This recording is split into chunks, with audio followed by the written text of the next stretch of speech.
Lyhyt meditaatio. Ja huomiosi hengitykseen. Aisti, miltä se tuntuu.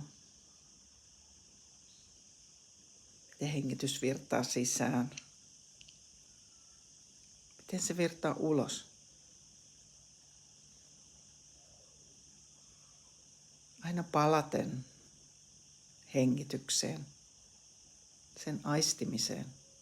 Tuntuuko se sieraimissa, rintakehässä, vatsan alueella. Aina kun palaat ystävällisesti, lisäät ystävällisyyttä. Joka kerta kun ärryt, lisäät ärtymystä.